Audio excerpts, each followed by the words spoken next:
because my life is going beautifully. It gets easier and easier, and as I become clearer and clearer and understand deeper and deeper, I would like to better understand my impulses, because as your impulses are always receptive mode. The question to ask about your impulse is, what receptive mode am I in when the impulse comes? An impulse is just momentum. It's enough momentum. Okay, so...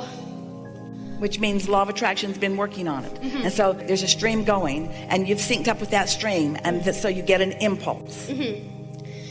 So how can I differentiate then, I guess, between a momentum that I got going, good feeling or bad feeling, and a momentum that Source is guiding me to? Well, the thing is, the more involved Source is, the better it feels. But if you're not synced up with that, you don't know. So sometimes an impulse, even though it's not Source inspired, is compelling. So sometimes you just have to play it out. In other words, there are two ways to know. One is how it feels, but sometimes you're sort of oblivious to how it feels. The other is how it plays out. And there's nothing wrong with it playing out. Quite often, something will play out in Esther's experience, and she will say, darn, I thought that I was in a better receptive mode on that one, but in retrospect, I see that I was not. But then next time, it will be clearer, you see. Next time, you'll be able to make the association. You never get it wrong because you can't get it done. In other words, it's never done, so it can't be wrong because there's still more to do about everything. Do you want to ooze some more wonderful vibration on me? Because, of course, you answered my question. Well, let's talk about it with just a little bit of detail. So let's say that you have an impulse to do something. We would really like you to leave here ready and willing to follow the impulse when it's strong. In a sort of no holes barred, unguarded sense of, let's just see where this goes. Sort of like your parent might say to you, well, let me know how that works out. Because sometimes you just don't know until you know. And you really can't take that guidance from anyone else. It's the relationship that you're getting between your inner being. And so we would say, if an impulse feels strong, follow it. Could that be then, because I've had experiences where you receive an impulse and it's so strong, but maybe it doesn't feel very good, but then it ends up being good later. Could that be, even though it doesn't necessarily feel good at the moment, could that be Source saying, well, here's a potential crack in your resistance? Maybe. And we wouldn't get too twirled up in any of that because you'll make yourself crazy. But we would say it in a simple way. We would say, because your inner being knows what you really want and has been shining impulses and ideas to you which you haven't been getting. So your inner being offers an impulse to you that is going to lead you in the direction of what you want. It's pretty far from what you want, but you're pretty far from what you want. Now stay with that thought because you got that, and now hear this. Here you stand, and here's what you want relative to something. Your inner being is standing where what you want is, relishing in all of the allness of it. So your inner being has keen awareness of where you stand right now in relationship to where you want to be, and is calling you, calling you, calling you. That's why you feel those impulses. So you have this path of resistance between you and where you want to be. Obviously, because if there were no resistance, you'd be over there. So there's clearly something that is sort of slowing you down a little bit, but your inner being doesn't stop calling you. Now, we want you to focus just for a minute, see a trail, see your inner being calling you, and see the resistance on the trail, and acknowledge that you put every bit of resistance on the trail. You did. You put it all there through past experiences. But your inner being isn't saying, hey, you put a bunch of resistance on your trail, now you just have to pay the price of moving through the resistance. Your inner being knows that the resistance is there, but only knows what you want and is calling you around the resistance. And so sometimes it feels to you like you're being called through a problem or around a problem in order to get into a clear space. Doesn't that make a little bit of sense to you? So if you could just trust that your inner being always knows and that your inner being is always guiding you to the best feeling place that is possible for you. And you could stop condemning yourself that it isn't the best feeling place, because your inner being isn't condemning you that it isn't the best feeling place. Your inner being just knows it's the next best feeling place from where you are, and that's good enough. Don't you like that? There is never any, oh, you should have done something different coming from your inner being. But when you say that, you throw more stuff on the trail, and you make it less likely that you will hear what your inner being is saying. So let's say something really bold here. We've never said this before, and we are thanking you. The entire universe thanks you for bringing us to this leading edge place. Most important thing that we've ever said to anyone about anything. Awesome. Every impulse is guided by source. You kind of just blew my mind. Will you say that again? Every impulse you receive, when it's strong like that, it's source calling you. Don't go back later and relitigate whether it was the right choice or not. You felt it, it was strong, you moved on it, and it moved you to a new place. Maybe the new place it moved you to was clarity. Maybe the new place it moved you to was launching more rockets of desire. But it's a new place, and therefore it's good. Every impulse is an impulse from source, because source never stops calling you, never stops calling you. So let's go back and revisit just briefly the emotional scale that we've talked about in some previous conversations and in a book or two or three. Let's say that you are depressed. You're just despondent. You're almost paralyzed. You don't even want to get out of bed. You can't think of anything fun that you want to do. And everything that you think of just sort of burns your hand just a little bit. Everything that you think of is just a little bit uncomfortable. And then you get an impulse of revenge. And even though it's a far cry from the love that your source is really feeling, that's still your source calling you up the emotional scale. And maybe that's as far as you can get right now, but it's good. It's better that you're there. Your friends don't like it. They liked you better when you were depressed. When you were depressed, you stayed in your room, you never came out. Now you're out there making trouble for everybody. But these are impulses that you're following, yes? So if you could just trust, and we know words don't teach, but your nature is good, and your calling is source.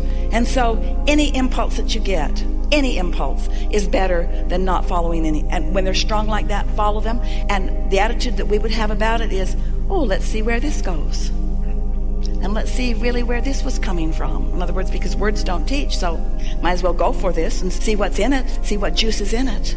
And if you have that sort of free-flowing attitude of loving yourself anyway, and oh, what do I have to lose, and let's just go for it, and sort of loosen up that guardedness and be willing to follow the impulse and follow the impulse and follow the impulse, before you know it, you'll be following some really incredible impulses. And with this, we want to just say one more thing, because we want you to really feel this and hear this and know this. Imagine yourself in your car, in traffic, in your lane, and imagine those lines on the road. And know how good you are at staying in those lines. And know how good you are at controlling your vehicle in the lane. Now imagine that you get over on the rumble strip, and you know you're on the rumble strip, but you don't fight it. You just get back in your lane. You don't question your goodness unto the universe. You don't say, why me? Why me? Why have I gone astray? You just get back in your lane. And you don't try to operate, you don't try to be in the same space that another car is at the same time. You know that one car occupies one space at a time. In other words, that's sort of the physical manifested agreement. We stay in our lane and we don't run over each other. And you do it naturally. It didn't take a big comprehensive class to help you to understand. The lanes help you know, and your emotions are like that. Your emotions help you know. You can feel the rumble strip. And if you feel the rumble strip and you don't do anything about it, well, you might end up with all four tires on the other side of the rumble strip, and you might end up off in the grass. And it gets more difficult the more you don't pay attention. But we wouldn't be so quick to try to figure out everywhere that everything is going. Just follow it along in an attitude of things are always working out for me, in an attitude of more well-being and more trust. And so in that spirit, when you get an impulse and you follow it, so what if it wasn't the end all to end all to end all? You don't ever want anything to be all ended anyway.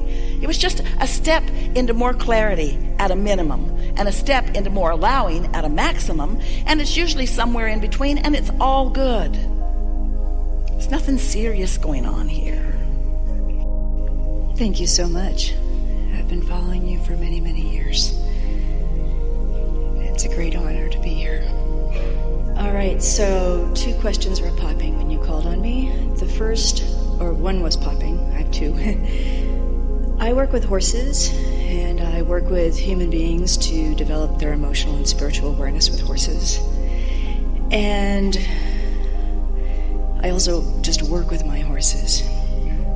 And more and more and more, I'm seeing that when I can come from reverence, and I can come from love, and I can come from possibilities, curiosity, and connection, that these horses are so willing to do anything. My question for you is, when I have a younger horse, or I have a lead mare that has her own things that she wants to do and maybe isn't as easy to influence in a positive manner, how can I work with her? Well, she would like to debate with you about who gets to choose the positive manner. A friend said to Esther a few months ago, "Oh, I get it. The path of least resistance is what you want." That's why it's sometimes nice to get off on your own path. But when you come together in harmony, of course, the first harmony that you must find, if you want to find harmony, positive harmony with any other, is to get in sync with who you really are. So let's start there. This picks up nicely from what we were talking about just before segment of refreshment. So let's say you're coming together with one of these magnificent beasts, and you have an idea of something that you would like to do with this horse, and the horse has a different idea of how she would like to spend the day. And you want harmony, which sort of sounds like you need to come along and do what I want. In other words, that's the harmony that you want. And let's say that the horse says, well, I would like to do something entirely different.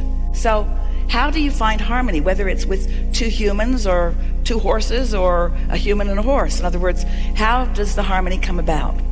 Well, there are a lot of ways for it to come about, and we'll talk about some of them in a moment here. But the first thing that we want to clarify with a lot of emphasis is that if you are in sync with your inner being as you come into this relationship, there's a high probability that you will find harmony, because when you are in sync with your inner being, usually the horse is too. And if you are in sync with your inner being, even if the horse isn't, the horse usually will come into sync. It takes quite a bit to get one of your beasts out of alignment with who they are. And so the question is, how much in harmony with who you are you coming into the experience? So let's imagine for a moment that you're not in alignment. Let's say that you've had a hard day, that you've been aggravated, that you've been focused upon things unwanted, that you're really out of sync with who you are, and have been for a little while. We're making this up, but it's not something that is new. There's some momentum going to it. And so you think that you would like to go have a nice experience with this horse in order to cheer yourself up. So your intentions are good, but your vibrational alignment is not there yet. So you want to come together with the horse, and let's say, because it is usually true, the horse is tuned in, tapped in, turned on, and let's say you're not. Let's say you're in an aggravated mode. Well, right away there is a dissension between you, and that horse is not going to join you here easily. Now, your inner being will never join you here. The horse could be persuaded to join you, but then you're not going to have a good experience. So you could whip the horse into submission. You could use the tactics to get the horse, it's path of least resistance horse, come my way. It can be the easy way or the hard way, those kinds of things. And the horse, unlike your inner being, will join you at some level other than this high-flying level. But it will not be the joyful, rambunctious, free-flowing, energetic experience that it is if you make the decision to bring yourself into vibrational alignment with who you are. And so that's the thing that is a little interesting about wanting to utilize the good intentions and the nice demeanor of a high-flying, good-feeling animal in order to help humans who aren't feeling so good move up on the emotional scale.